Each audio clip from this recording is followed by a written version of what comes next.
you had a genie who says, what would you rather have? I can give you great health on the inside, but you still look like bastard from Austin Powers on the outside. You get a multiple bang for the buck with strength training. Typically, also, if you'll eat more protein and less junk and eat plenty of calories, what men and women find out of all ages, a couple things happen. Their shirts start getting tighter, but their waist on their pants gets looser. What do most guys do that they shouldn't do? And I know a lot of it has to do with ego lifting. Well, you hit the nail on the head. I mean, first of all, it's ego lifting, because when you lay off any sort of training program, you detrain. I think that when you say 3 times a week for about an hour. Oh, I'm so glad you said that, because you know what, Elijah? People may want to lose some body fat and get stronger. Well, I can help you get stronger, and I can help you lose body fat.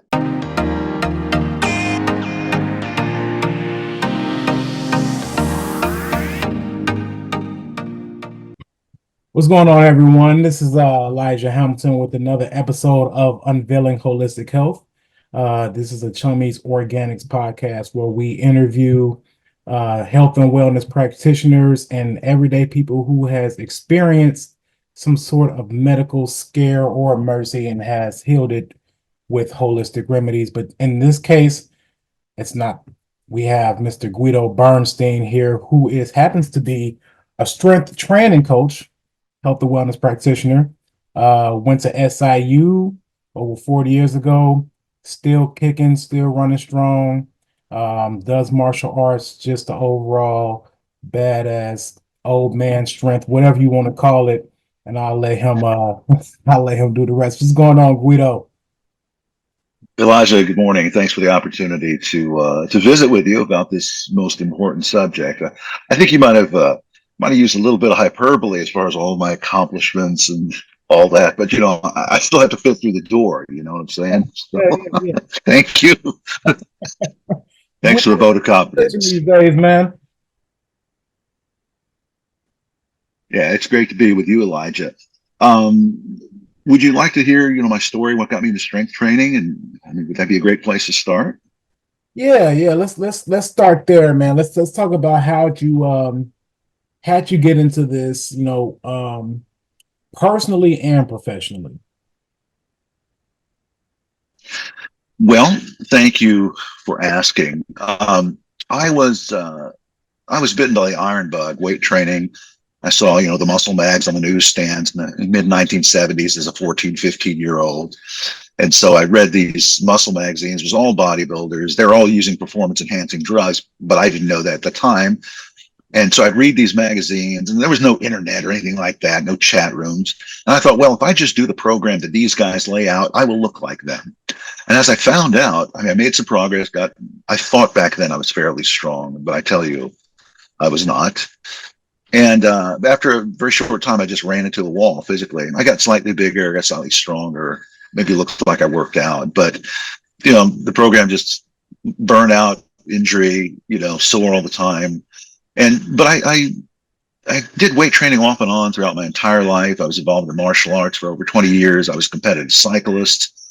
And back in 2018, there were some red lights went on. I went to my doctor. He said, well, you're obese, 245 pounds. Your cholesterol is high. Your blood pressure is high. Your blood sugar is high. You're pre-diabetic.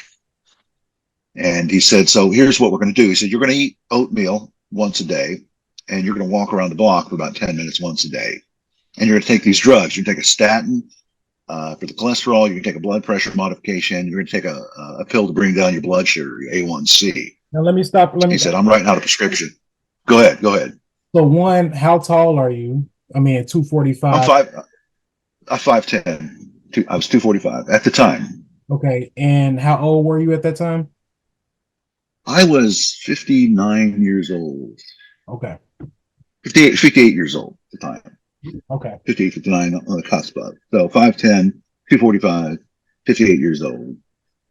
And so the doctor gives me this news and says, you got to take all these drugs. And he said, so you ready to get started on the drugs? I said, no. And he looked at me. He was shocked. He said, what do you mean, no? I said, no, I'm not going to do these drugs. I'm not going to walk around the block. I'm certainly not going to eat oatmeal once a day. I got no problem with walking. I like oatmeal. You can probably take a look at me, tell I don't miss a meal. you know. And so he said, well, what are you going to do? I said, I'll see you in 6 months and I'll show you. And I had been just discovering the book Starting Strength by Mark Ribito, a world-renowned strength coach. The book is the highest-selling book on strength training, barbell training in the history of Amazon. And I read the book and I got on YouTube, um, began coaching myself in the four big barbell lifts, the bench press, deadlift, overhead press, and squat. And basically modified my diet. I started eating like an adult. And by that I mean, laid off the iced tea. I never was a big soft drink guy, but laid off the sugar, candy, desserts, ice cream, chips. Wasn't a big drinker either, but pretty much cut that out. And just trained following this program and got probably in 6 months at least twice as strong as I was, way stronger than I ever was in high school. And this is 59 years old. And I went back to my doctor 6 months later. He took all my vitals and went over the blood work. He said, well, obviously you came to your senses. I said, what do you mean? He said, well, obviously you took the drugs, you walked around the block, and you ate your bowl of oatmeal every day. I said, I did not. And it brought him up short. He goes, what do you mean you didn't take the drugs? I said, I didn't take the drugs. He goes, well, what did you do? I said, I started eating like an adult, jacked up my protein levels, more vegetables, a little more fruit, nuts. And I started picking up heavy objects 3, 4 times a week as laid out in this program. He says, your blood work is completely normal. And I'm going to tell you that every 60-year-old man in my practice is on 8 to 10 different medications right now. He said, you're on 0 medications. So that's what strength training started to do for me. So I think that's a good story. I mean, And you no, I know, mean, it's an amazing story. And I tell you because, you know, um, and although this is, and I know that you train, men and women, and there's both men and women involved in strength training, but I think when it comes to strength, it's and losing strength is something that a lot of men think about because that's one of our, anchors of our, whether you want to call it an ego or whether it's just inherently inside of us naturally. Um, so I know that that's something that I think about personally. I still got my strength, man. I banged out some push-ups just randomly last night just to see if I could still throw some down. I still got a little bit, and I know I'm a little out of shape as well right now. Married and kids and all that stuff. But that's something that a lot of men think about, how to, stay somewhat fit. Our metabolism starts to slow down and things of that nature. So that's why I asked you that question. And that is a great story, man. Let me ask you this. How did you first you know, when you first discovered the starting strength method, um, what compelled you to really implement that into your own type of training, or you started off with that training in the beginning? well, because leading up to my appointment with the doctor, I trained with 2 different trainers at Sports Blast in Carbondale. And these guys had me doing your garden variety CrossFit wannabe stuff because I was an old CrossFitter. One of my best friends opened the first CrossFit box in Carbondale, 2009. And these guys had me do like modified CrossFit type of workouts where I'm, battle ropes and kettlebell swings and drag the wheelbarrow, balancing on a Bosu ball with 5-pound dumbbells in each hand. And it's a bunch of random stuff, and it helped me with my cardio, but I found it was difficult. I wasn't getting much stronger. And finally, I had a conversation with the second trainer, a really intelligent guy. We remained friends. He will go nameless. But this guy has a master's degree in exercise physiology and a master's degree in nutrition, really helping with nutrition for sure. I told him, I said, listen, I want to do starting strength, and I need you, instead of doing all this random wannabe CrossFit jumping around stuff, I want you to coach me on the 4 big barbell lifts because I want to get strong. And he said, I'm sorry, I can't do that. And I said, what do you mean? You got a master's degree in nutrition. You got a master's degree in exercise physiology. How long do you spend going to school? He said, 6 years. I said, well, why won't you coach me in the barbell lifts and get strong? He goes, because I don't know how to. And this is the ugly truth about exercise physiology programs nationwide, if not globally, is the people who are teaching this stuff are only concerned with, VO2 max or oxygen uptake. These are people that play badminton or go power walking or play handball, and they don't know the first thing about how to get people strong. And I think it's an institutional failure of our educational system. I was stunned. And so we shook hands. I said, thank you for all your help. I said, I'm going off the reservation. So what is it more important as you age to get strong, to lose weight, overall health? Like, is it synonymous in meaning? Like, what does that look like in terms of, like, you know, sustainability and longevity? That is a real incisive question, Elijah. Here's the thing is, first of all, I completely identify with you as a man needing to be strong to serve and protect his family. I mean, we're just wired like that culturally and societally. As a woman, it's also important to be strong. As a kid, it's important to be strong. The problem is our muscle mass declines by about 5% per decade after about 30, 35. And as far as losing weight, if you look at the morbidity tables, there's an inverse bell curve. Let me put it to you this way. Let's say you have two identical 63-year-old men like me. I weigh 225 on the heavy side. You get a guy just like me, weighs 155. And let's say both of us come down with the same kind of cancer. And we go through radiation. We go through chemotherapy. At the end of months of the radiation chemotherapy, who would you guess comes through in much better shape? Me at 225 or a skinny guy with minimal body fat or muscle who started off weighing 155? What would your guess be? Obviously, it'd be you. You know why that is? That's a great answer. Because think of muscle mass as a physiological 401k plan. It's an investment. But unlike regular 401k plans, wherein, if you have to make an early withdrawal, you get penalized, on your taxes by the feds or the states. This physiological 401k plan, which is muscle mass and some body fat, it allows you to draw from it with no penalties at all. And in fact, more of it accumulates as you keep training, because all of us will suffer or have suffered or will suffer sickness, disease, accident, stress, death of a family member, divorce. These are all stressors. And if you don't have a physiological 401k of muscle mass and some body fat built up to be able to handle those things, hey, we might get COVID. You heard of that? That happened a while back. What if you got COVID? Mm. If you don't have a physiological 401k, my friend, you will soon be overdrawn. Mm. And when you lose 40% of your muscle mass, it's usually fatal. I see that. I see there's as I look at older men, a lot of them, they'll have like skinny arms, skinny legs, but they still have a big body, right? Big stomach. And can you hear me? Okay, yeah. So we had a little minor interruption, but I was asking you. I said that I see a lot of older men who usually have like skinny legs. They'll have skinny arms, but they have like a big stomach, right? Yes. Yes. Um, so they have the weight, but they don't have the strength. Right.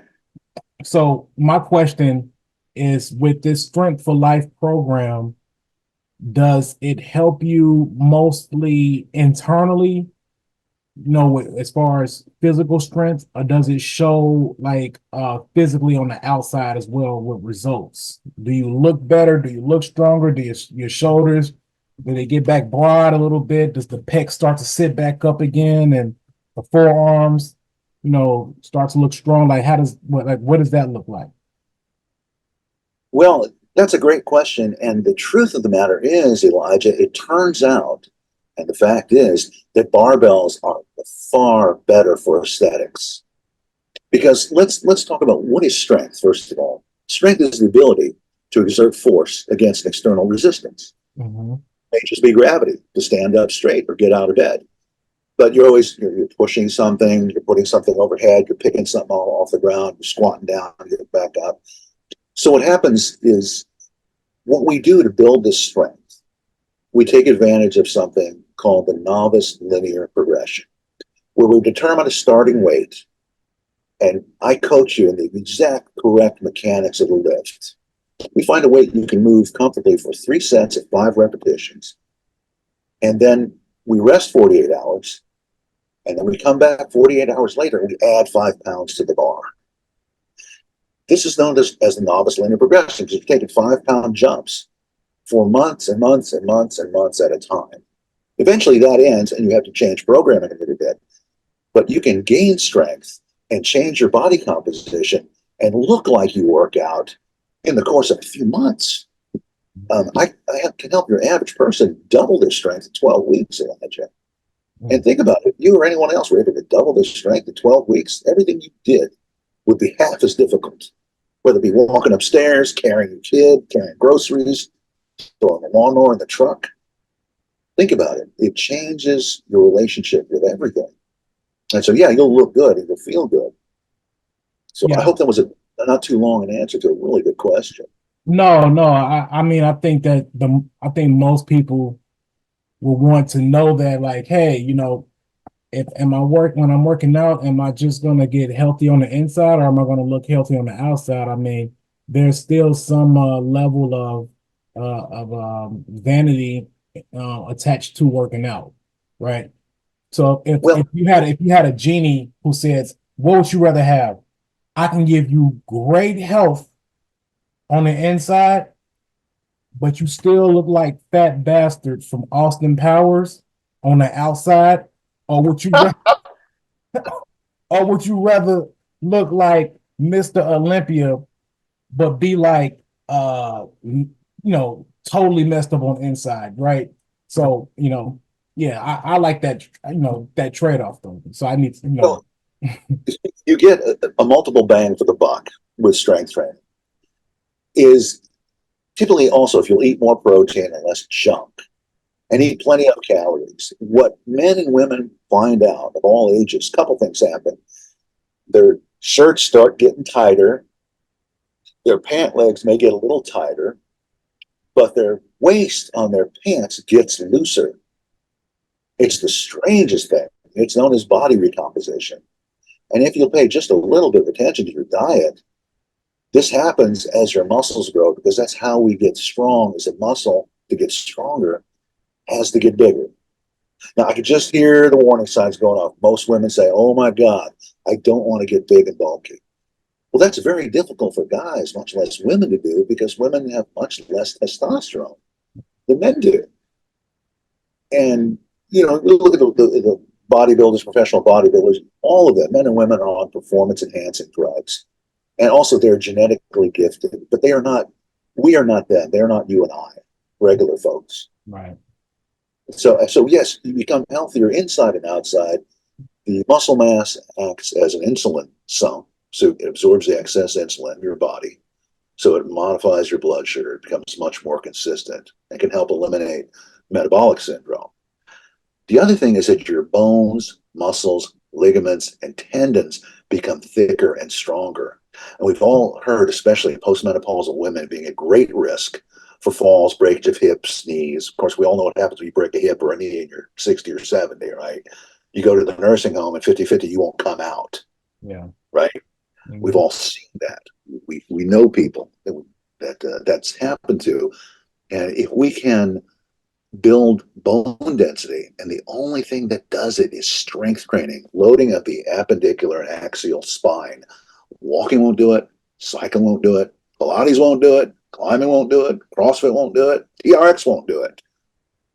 Strength training, progressively loading the bar with heavier and heavier weights. That's the only thing that'll do it. You got my mind turning here, right? I see that. I see the smoke rolling out your ears, man. First question is this. So what is the number one mistake that guys do when they get injured? Because I mean, I used to work out with like some heavy hitters, right? Back when I was really just working out, not a lot of Right, cardio, but just doing heavy lifting. right. And then these guys get these shoulder injuries and things like that. What is the number one mistake that they make across the board? When they get injured. Well, yeah, and just before, even if you have some advice to prevent that from happening, right? If I'm like 45 or 40, whatever, right? Um, I'm not 45, but if like, hey, I'm about to start back getting strong, and these guys they start out with repping 225, right? And whatever the case is, and then they trying to max out at 315, still seeing if they got it. I'm not touching 315 no more. I've did it a few times. I don't have to prove nothing else to nobody, but I'm just saying, what Wow. what do most guys do that they shouldn't do? And I know a lot of it has to do with ego lifting. Well, you hit the nail on the head. I mean, first of all, it's ego lifting because when you lay off any sort of training program, you detrain, and strength training is no different. Now, the interesting thing about strength training, unlike cardio, which your cardio abilities, your capacity goes up very quickly, but you also lose it very quickly.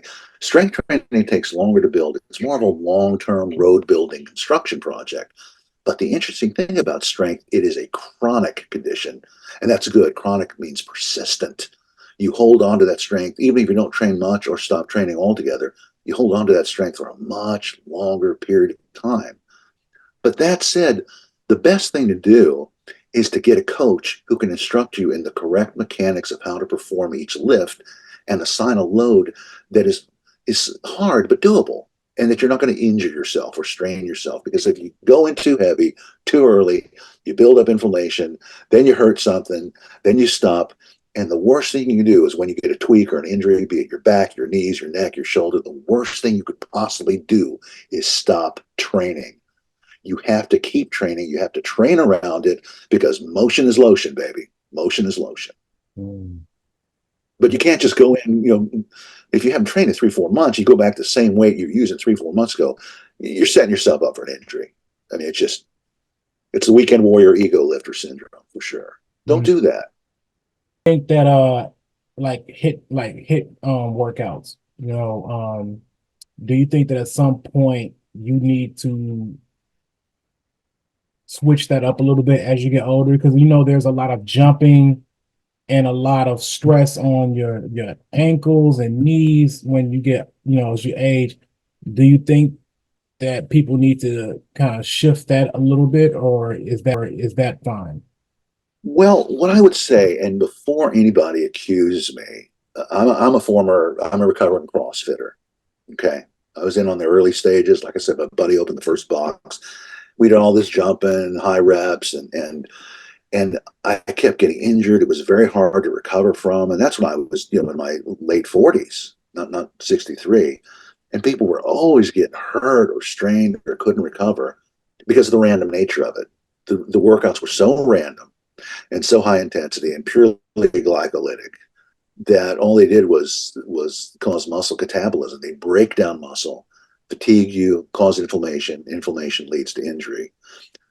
But we also owe CrossFit a great debt of gratitude because CrossFit reintroduced the big barbell Olympic and power lifts to the world at large.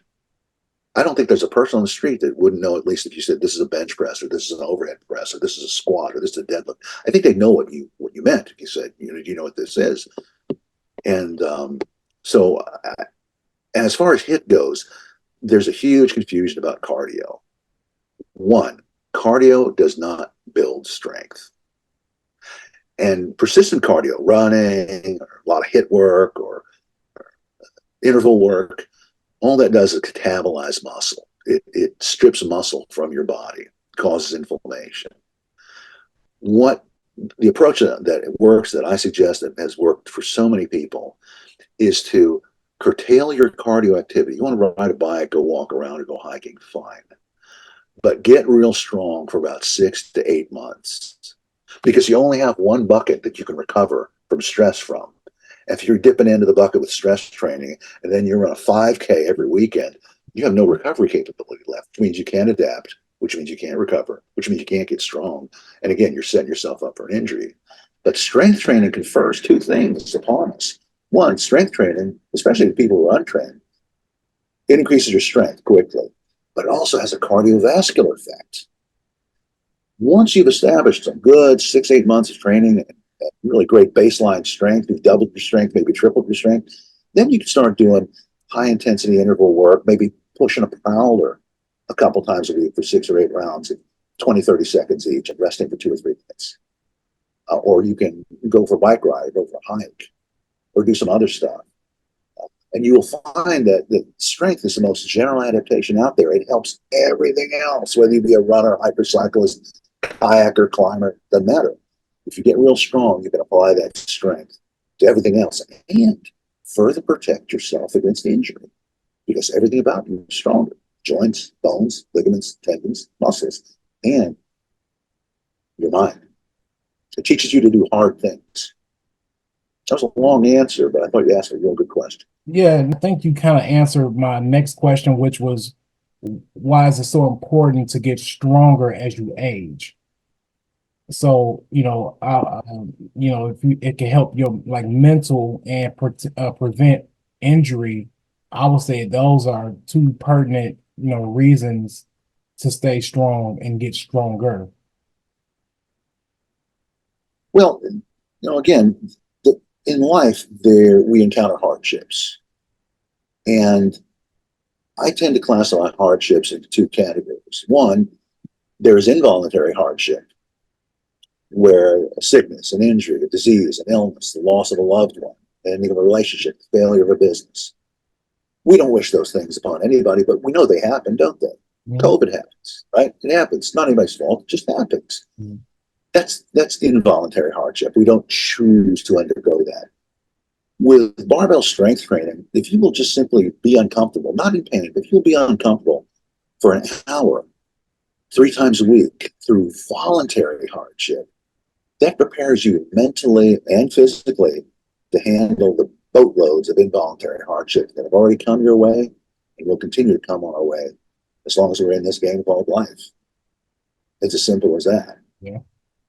I think that when you say 3 times a week for about an hour, I think that's pretty manageable. But I think the hard part is when the other 4 days a week, when they're in that kitchen and they're trying to have yes. Oh, I'm so glad you said that, because you know what, Elijah, people may want to lose some body fat and get stronger. Well, I can help you get stronger and I can help you lose body fat. But there's 3 things that I'm able to help people do, coach them how to do. And that is, I can help them apply the correct amount of stress to their bodies in the terms of the barbell lifts, the weights, sets, repetitions, and the increase of that. But the part that I can help with, but I cannot control as a coach, is muscles are actually built at the dinner table and when you're sleeping in the bedroom, because you're recovering from the stress. So there's stress, then there's recovery. You do that by eating intelligently and sleeping at least 8 hours a night. And then the end result that we strive for is the adaptation. And the adaptation is strength. But if you want to get stronger, if you want to lose body fat, you cannot outwork the fork at the kitchen table. It'll outrun you. Yeah, I've heard it was the 80-20, like 80% kitchen, 20% gym. And people don't realize like how important that is. We can have a whole nother conversation about that one. We could have a whole different conversation. There was some very famous physician, perhaps British or American doctor, that said, it was probably 80 years ago or 70 years ago, you can Google it, I don't know who said it, but they said something to the effect of 80% of us dig our graves with our teeth. Yeah. Yep. That's right. An ugly truth, man. Yeah, I mean, it's so much, and I'm on social media, and you see so much like about, oh, stop eating this oil. Did you know this is not good? This is that. You're like, well, goddamn, what the hell can I eat? Right?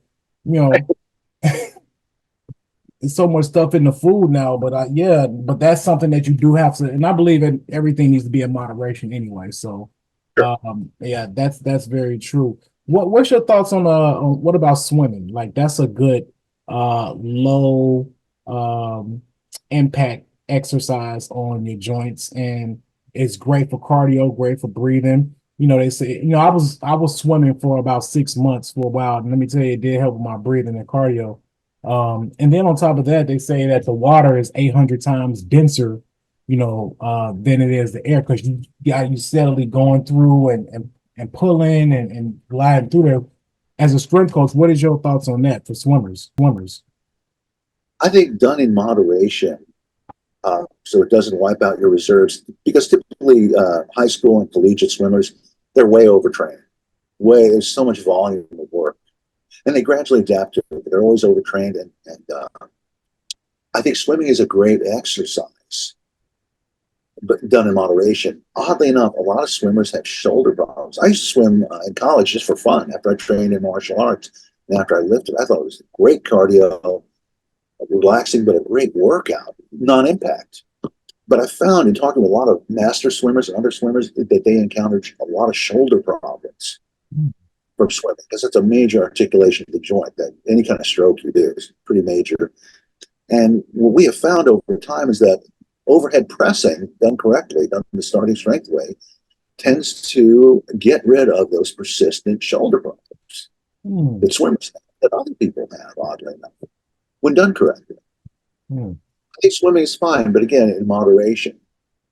So if somebody was working out 4 times a week, which when I am workout mode, that's typically I go about my frequency is about 4 times a week. Say 3 times weights, 1 time swimming, or how would you balance that out? Well, I would say that when we first start people off in the novice linear progression, you start moderate weight, and I'm coaching you through the mechanics. I mean, just very strictly. And some people go Monday, Wednesday, Friday. Some people go Tuesday, Thursday, Saturday, and then they take 2 days off at the end of a week of training. And that would be a good time to go hiking, go biking, go swimming at moderate levels. I mean, you don't want to do it for hours, but you want to swim for half an hour, go bike for an hour, hike for a couple of hours. I mean, then it's all good. It's absolutely fine. As the trainee progresses and is able to handle greater weights, which impose a much greater stress on your body, we have to eventually split the training up we split it up into different ways. So maybe 3 days a week, it may go to what we call a 4-day split, where the workouts are shorter and more intense. Because what happens on this side of the curve, it's simple and progression is like this. But as we progress, the progress starts slowing down and the complexity increases dramatically.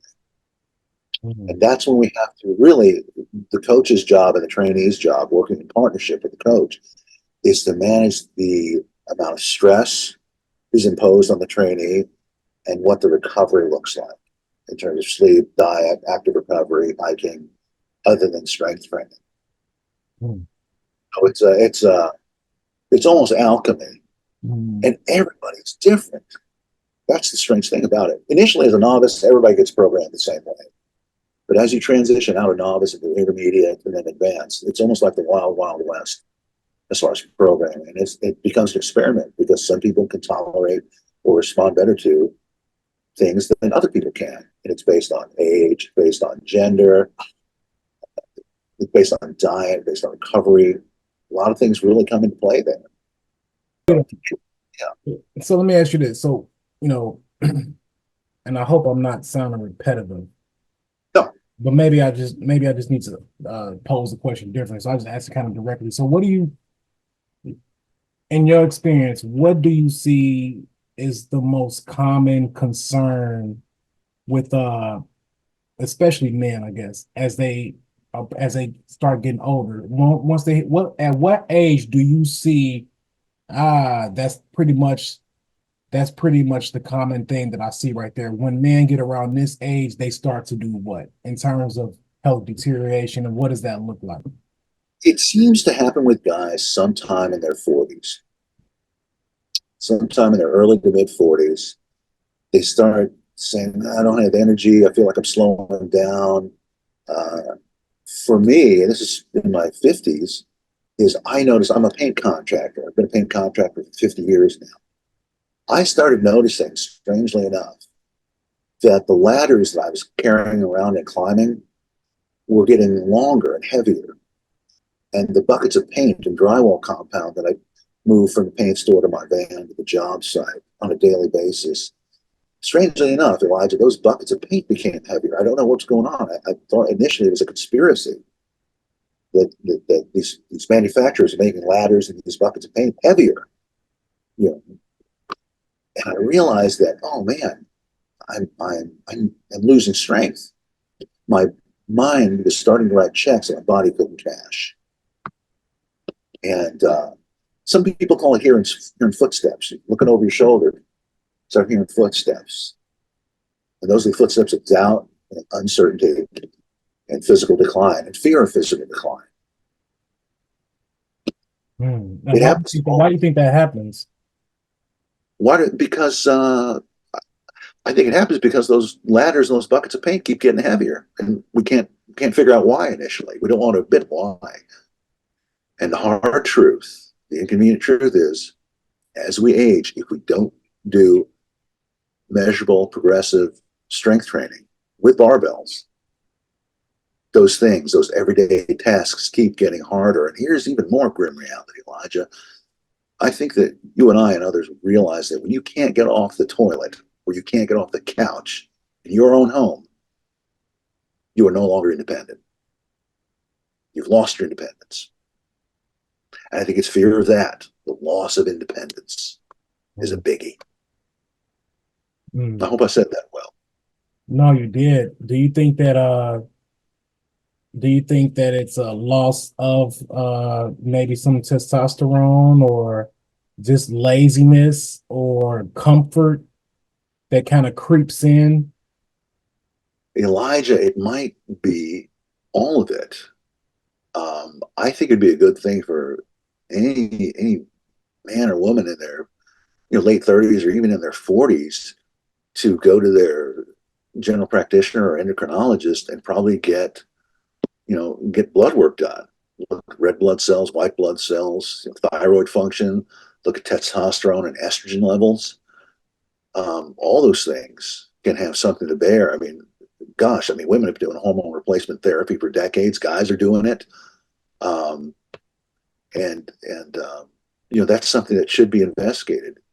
A lot of people say, oh, I feel this or that or the other. Listen, if you stop drinking whiskey every day for a month, and you stop eating candy bars and potato chips and drinking beer all the time, frequently, and having that second serving of cake or pie, and start eating like an adult, where you have plenty of protein, 4 or 5 times a day, lots of green vegetables, avoid processed foods, I think you'll find that changes things dramatically. Put another way, Elijah, if you will change, everything will change for you. Mm. But you can't keep drinking whiskey every night or 6-pack of beer, staying out late, smoking cigarettes, just eating potato chips, and doing stupid stuff and expect to feel, good. Yeah. Yeah, I Problem think is most people. No, I'm sorry, go ahead. The problem is most of us here in America, it's really bad Western culture, what I've observed. We're at the supermarket a couple times a week, and I always look at other people's shopping carts. And I got to tell you, man, it's like I told my wife last week. I said, this is a real study in contrast. Look at our cart.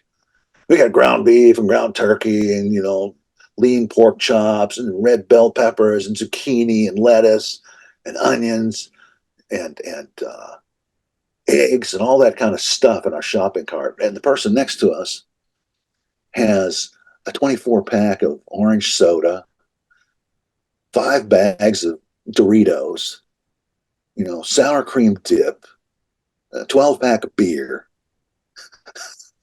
and a big box of Twinkies. And I'm looking at their shopping cart. I'm looking at mine. And this person weighs 300 pounds. Yeah. And I want to bang my head against the wall, Elijah. I don't know what to do about this. You should have kicked this shopping cart over and said, "You'll thank me later." You're going to be able to do nothing. That would have been Elijah, candidly, I didn't have the heart. I didn't have the heart, and You can't do that though. That's not the right way. Anyway, it's not. Yeah, I mean, you can lead a horse to water, but I think you've heard the expression, "We've met the enemy, and he is us." yeah, yeah. I mean, I think for me, what would, and I'm conscious of this anyway. I think the first time, and I hope this never happens, if a young dude ever come up to me talking slick, in my mind, I'm like, what? And you get your ass whooped, man. You're like, oh man, don't let it be in front of your lady, man. You like, you know what? Yeah, that's you gonna really go into overdrive in the gym, like never again. Right. But sometimes that is men's reality. I've heard that before too, that a guy got whooped in the fight and changed his whole mindset, So that hasn't happened to me, but I'm just saying I don't want that to, be the case, because in my mind I still think I'm tough. But I also haven't gotten to a fight in a long time. So I don't want to do that. I don't want that to happen. No, I'm with you. I mean, nobody wants to fight, and what you'll find is as you get older, whether you win or whether you lose, fight, physical confrontation, it is going to be expensive. You may be injured, there may be litigation, and if there's litigation, they may take everything from you. Yeah, and if you So just let's can't say you physically win. get up and go to work, Right, that's right, also going to take a lot from you as well. You can't make money right. because you're injured. So I'm saying it'll cost you. Win, lose, or draw, it'll cost you if you get in a physical confrontation. Yeah. Yeah.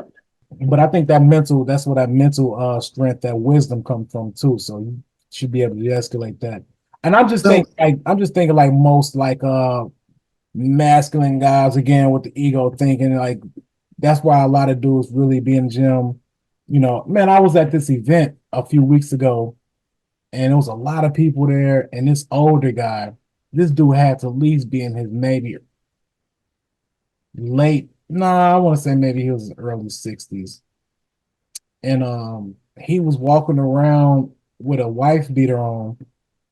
And I know that's not what he had on when he came, because when he came in, I seen he had on a button up. But he was walking around like this with a wife beater on. I'm like, man, I said, that guy ego never leaves us, huh? Man, if you don't no, put your shirt back on, man, what is wrong with you? Yeah, it was a lot of older women in the building too, so maybe he was trying to, I don't know, but yeah, it's like that I don't know, that ego man thing and man is it's something. It's like a drug almost. So yeah. I mean, was he a big, no, muscular, skinny, no. a big fat guy? What, It looked like he run marathons sometimes, but he wasn't like tight skinned and veiny and nothing. It looked like he just an old dude, an older guy, right? That's all he looked like. And I'm like, man, somebody, Yeah, one of yeah. the years just can't let it go. Like I still got it. I still got it. But yeah, but I don't know, man. Let me ask you this. So what's your thoughts on like on the enhancements, like for example, pre-workout, protein powders, um, do you recommend that as a good choice? I know that I like to use a pre-workout. If I'm getting ready to go for a hard workout, it's one I use called GAT Nitroflex. Right. I don't know if you ever heard of that one?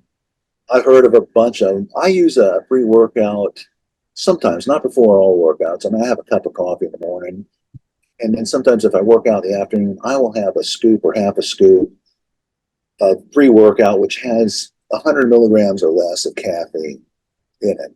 And Mhm. I'll take that with some water and I'll drink it, but not all the time. As far as protein intake, what I recommend and what's been working for me for the last couple of years, and mind you, I went from 245 to 220, 225 now, and a 42-inch waist to a 36-inch waist. Eating about 2,300 calories a day, but if you can eat a gram of protein per pound of body weight, so I'm at 225 grams of protein a day, it's hard to eat 225 grams of protein a day. So I have to supplement by getting about half of that through a whey protein isolate drink. I'll mix it up with water. That's really nice. Sometimes blend it up with peanut butter and blueberries. Makes a smoothie. It's like a blueberry flavored Reese's cup. It's to die for. Sometimes just drink it straight with water. nothing spectacular, but it gets that protein level up because, first of all, most people don't eat enough protein. Second, as you get older, your body is less able to synthesize or extract the protein from the food you eat. So you got to eat more of it. And you need protein to build muscle. And this is very difficult for women, especially that don't eat enough protein. Guys don't eat enough protein. And people who are vegans, it's a real challenge for them. Real challenge. They can get stronger for a short period of time, but until they take supplemental protein, they're going to have a hard time driving those protein or those strength gains over time because you need muscle to build protein. So those are the supplements I use. Okay. There's a couple others I use too. No, I used to take Isopure. That was a pretty good one. That's a good one. Yeah, Good. yeah, really good protein powder. They have the different flavors and whatnot. So, what is your thoughts with CBD and strength training? I think CBD, at least my own experience, it helps me recover and maybe not have so much inflammation or any joint pain from a heavy workout. I use a couple of CBD products. I use a sleep aid from Chummies, and I also use an energy and focus Oh from yeah, Chummies Organics. Yeah, your products. Yeah. Yeah, I gave some for you and the wife for a while back too. So Yeah. Well, I won some at a health fair. Then we bought a boatload of them and just used them for months, turned some friends and family onto it too. And they got good results. The focus helped me keep awake, and the sleep, it has melatonin in it, and the CBD, it just seemed to mellow me out at night, but I wasn't just like wiped out. So I really like. So I think CBD has a place in the dietary nutritional support, whether or not you're an athlete. I think just across the board in general. so you say it's just really good for like recovery from like hard workouts and things like that. Recovery in general, even if you don't train, if you're not an athlete, you're not recovering by workout in general. I think for joint pain and reduce the amount of inflammation in your body. That seems to be the evidence out there. Mm-hmm. Now you have mentioned about the there's 4 different barbell techniques with the strength for life. So can you talk about that a little bit? The 4 barbell movements that we use are the squat, where you just bend your knees, stand back up with a bar on your back. The deadlift, where you pick up a barbell off the floor and just pick it up to waist level. It's like just picking up a heavy object. The overhead press, you take a barbell, you push it straight overhead. That's like putting up a suitcase in the closet. That's what you use that for. And then the bench press, which you use to push yourself away from something or push something away from you. And we cycle those movements and gradually add weight and find a starting weight. I coach you through the mechanics. And I coach people either live, real time, in person, standing right next to them, in individual or small group class of 3 or 4 people. And that's what I'm doing now at Starting Strength Tampa. I'm teaching the method as an apprentice coach at a Starting Strength franchise gym. That's going to last till about mid-April. It's March 6th now. I've been doing it since January. And the other way I can do it is I have an app, and I can program and coach you through. You send videos through the app of you doing the movements, and there's demos of how to do it correctly. And I can coach you through the movements when I'm giving real-time feedback on your videos that you upload to me. And you simply take those corrections and incorporate them to your next workout. I trained like this for 26 months with an online coach. And it worked really well for me because you have the whole archive of your workout history, the weights you started with, where you are now, where the trends are, feedback, slow motion, commentary. Put your hands here, bend over a little more, sit upright more. Yeah. So either way it works. So those are the 4 big barbell movements. Because think about it, Elijah, nothing in history has ever been designed so efficiently as a barbell to be ergonomically comfortable for people. It's comfortable to use, pick up, and push around. But it's also so progressively loadable. You can load it a quarter pound at a time, which is amazing. And other than those 4 movements, I mean, people talk about functional fitness. To me, that's a 4-letter word. What could be more functional than putting your hands above your head, pushing stuff away from you, bending down and picking up something heavy, or squatting down and standing back up? That's it. That's all it takes. That is all you need, man. The rest is frosting on the cake, and it's unnecessary.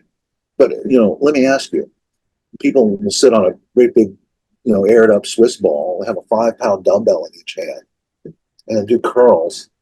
And let me ask you: how strong do you think you're going to get doing 20 reps on a 5 pound dumbbell? Will sit on a Swiss ball 3 times a day. Yes, it's not really going to move the needle. You're just wasting your time. That's the difference between exercising and training. Exercising, you go in, you do some stuff, do some cardio, you do some battle ropes, jump up and down a box a couple times, swing some kettlebells, break out a sweat, go in the sauna, take a shower. Man, I got a good pump. But there's no after effect. Just do it for the temporary feeling of it. Training, on the other hand, is a carefully designed series of events with an end goal in mind. Training for strength, the end goal is increased strength.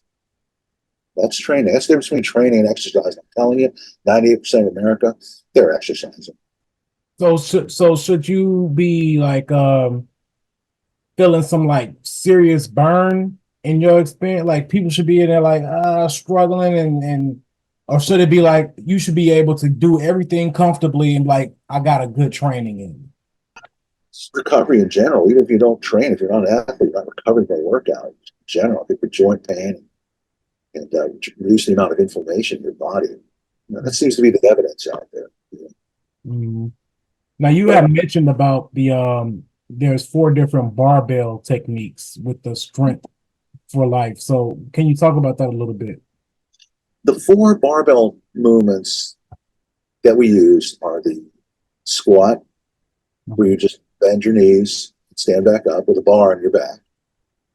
The deadlift, where you pick up a barbell off the floor and just pick it up to waist level. It's like just picking up a heavy object. The overhead press, you take a barbell, you push it straight overhead. That's like putting up a suitcase in the closet. That's what you use that for. And then the bench press, which you use to push yourself away from something or push something away from you. And we cycle those movements and gradually add weight and find a starting weight. I coach you through the mechanics. And I coach people either live, real time, in person, standing right next to them, in individual or small group class of 3 or 4 people. And that's what I'm doing now at Starting Strength Tampa. I'm teaching the method as an apprentice coach at a Starting Strength franchise gym. That's going to last till about mid-April. It's March 6th now. I've been doing it since January. And the other way I can do it is I have an app and I can program and coach you through. You send videos through the app of you doing the movements, and there's demos of how to do it correctly. And I can coach you through the movements when I'm giving real-time feedback on your videos that you upload to me. And you simply take those corrections and incorporate them to your next workout. I trained like this for 26 months with an online coach. And it worked really, really well for me. Because you have the whole archive of your workout history, the weights you started with, where you are now, where the trends are, feedback, slow motion, commentary. Put your hands here, bend over a little more, sit upright more. Yeah. So either way it works. So those are the 4 big barbell movements. Because think about it, Elijah, nothing in history has ever been designed so efficiently as a barbell to be ergonomically comfortable for people. It's comfortable to use and pick up and push around. But it's also so progressively loadable. You can load it a 1/4 pound at a time, which is amazing. And other than those 4 movements, I mean, people talk about functional fitness. To me, that's a 4-letter word. What could be more functional than putting your hands above your head, pushing stuff away from you, bending down and picking up something heavy, or squatting down and standing back up? That's it.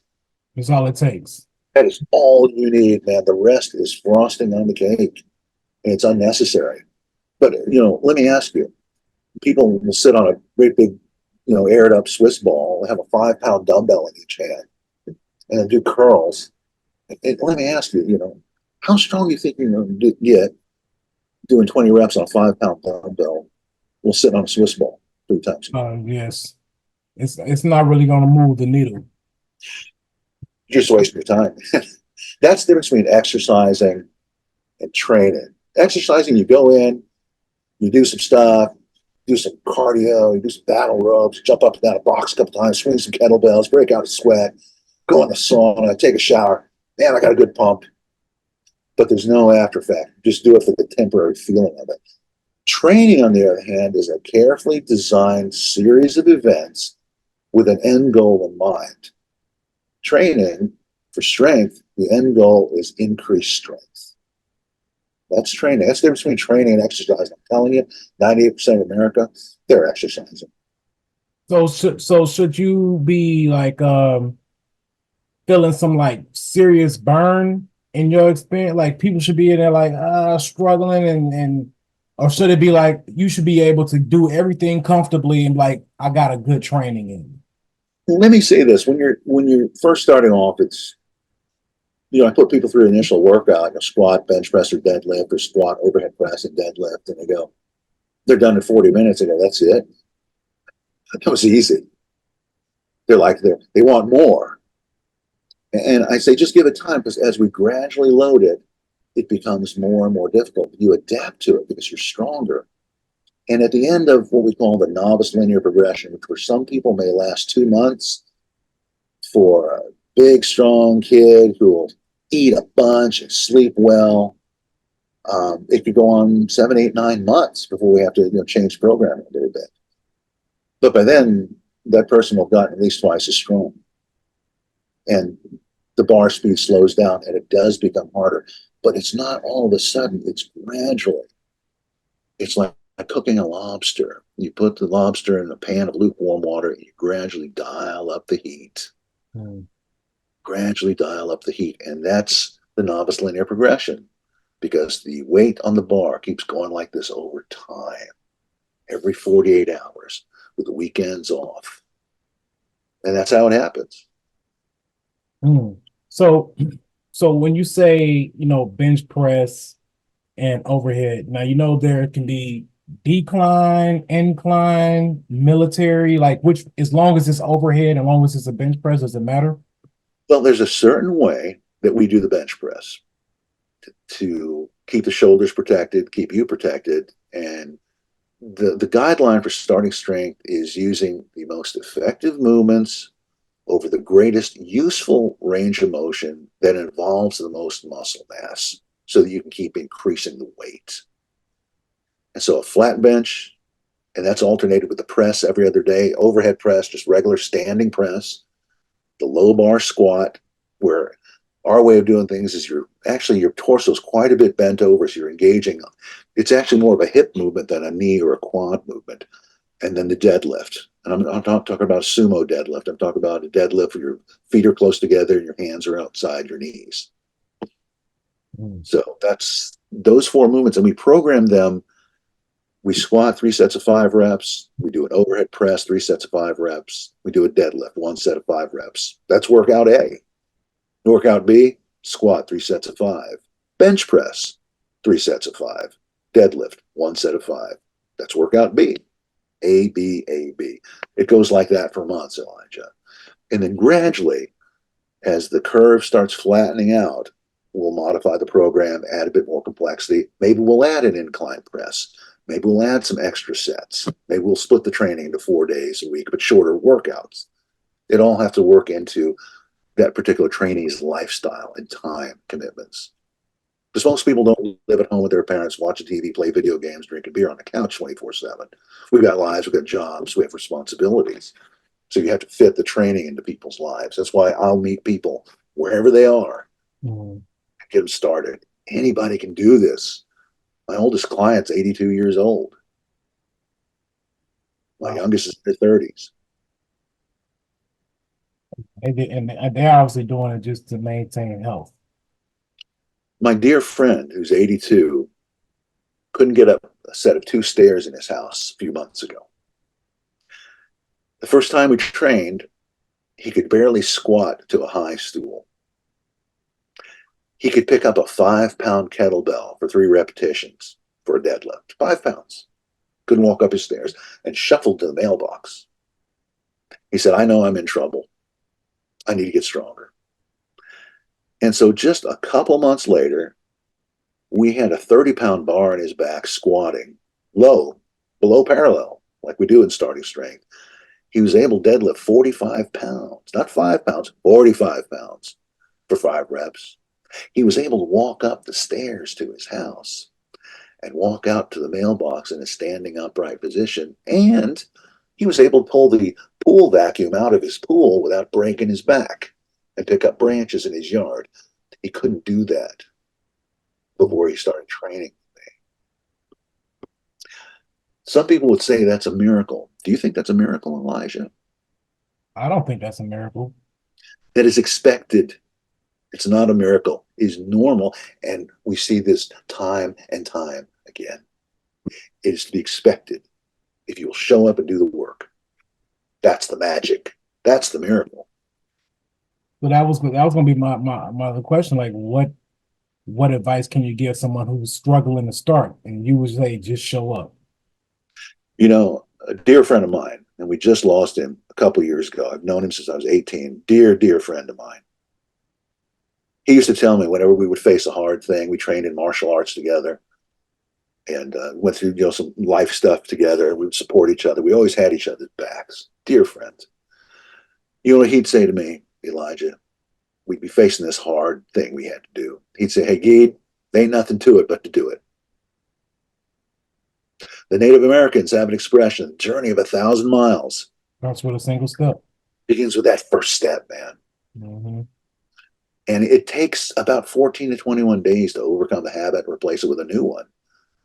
So if you could just hang in for that first 2 or 3 weeks, and people see success, they see the weight increasing on the bar, from workout to workout. And we keep a logbook because any serious trainee keeps a logbook. If you don't keep a logbook, you're just fooling around, man. Mm-hmm. Yeah, because you can always refer to that. Logbooks like textbooks, you can always refer to that and refer back to them. What happened? What did I do? How did I feel? These textbook and logbook can continue to teach us for years, Elijah, for years, if we'll just pay attention. Guido, that was wise words of wisdom, man. And I appreciate, all of the knowledge and expertise that you shared. If people want to get in contact with you and want to book you for a session and utilize your services, how can they get in contact with you? The best thing to do is just go Strength for Life Barbell Coaching. It's S4 Life Barbell. If you wouldn't mind putting a link in the podcast to my website. Absolutely will. Tech sheet. They can find me on Facebook, find me on Instagram, S4 Life Barbell Coaching. It works. It works, Elijah. And I appreciate your time and your interest. And hopefully I didn't put you or anybody else listening to this to sleep. No, I think about this all of the time. My whole credo for life is mind, body, and soul. And I just try to not steer off to any one of those three components. And I think that keeps me going. Anytime I start seeing something slipping, one of those three, I quickly get back on task. So, my health is something, for the most part for years, it was always with ego. Now that I'm married and in love, it's probably let it go a little bit. I'm like, you ain't going nowhere. You love me regardless. But at the end of the day, like I still gotta, look good for me. And I want to be able to protect my family too, because I got 2 girls and a wife. So yeah. Well, Elijah, I think it's great when you have children. I have never had children of my own, but I have a stepdaughter and she has 2 children, step grandkids. I was there at the beginning for them. They're grown now. Now I have step grandchildren. What you become to realize once you have children, that your life is not your own anymore. Sure. Yep. Not your own. And the other thing is that, there's that old saying, you've got your why, you've got your wife, you've got your young children. And they say when the why gets big, Elijah, the how gets easy. Mm-hmm. You'll figure it out one way or another for sure. You've got a big why. Mm-hmm. Keep that right here. Right here. Absolutely. Well, thanks, Guido. I appreciate it a bunch. Guys, make sure and reach out to Guido. Good guy, very knowledgeable what he does. You said you do martial arts. Which one do you train in? I ran the 2 biggest sports clubs on the SIU campus from 1980 to 1990, Taekwondo and Aikido, but I also studied Filipino stick fighting, Eskrima, Arnis, Kali, some jiu-jitsu, some judo. Japanese iaido, drawing, cutting with the live blades, kendo, again, Japanese swordsmanship. I've been a competitive shooter in the past, so I'm a broad array of martial arts, runs the gamut. I told you he was a badass. I mean, the man is strong. He know martial arts. He know how to wield a sword and shoot. Oh yeah, ain't nobody mess with you, Guido. Elijah, peace and love, brother. Thank you for the opportunity. I'm just Absolutely. bumping along. Just bumping along, trying to help people. That's all. Absolutely, guys. Thank you again for tuning in. Please make sure like, share, subscribe, and you can also reach us at chummiesorganics.com. That's CHUMMYSORGANIX.com for your health and wellness needs, for your high hemp derived essential oil and herbal extract based products. I've been your host, Elijah Hamilton. Thank you again, Guido, and we will see you guys again. Tune into the next episode. Thanks a lot. Got the right work. Thanks, man. All right.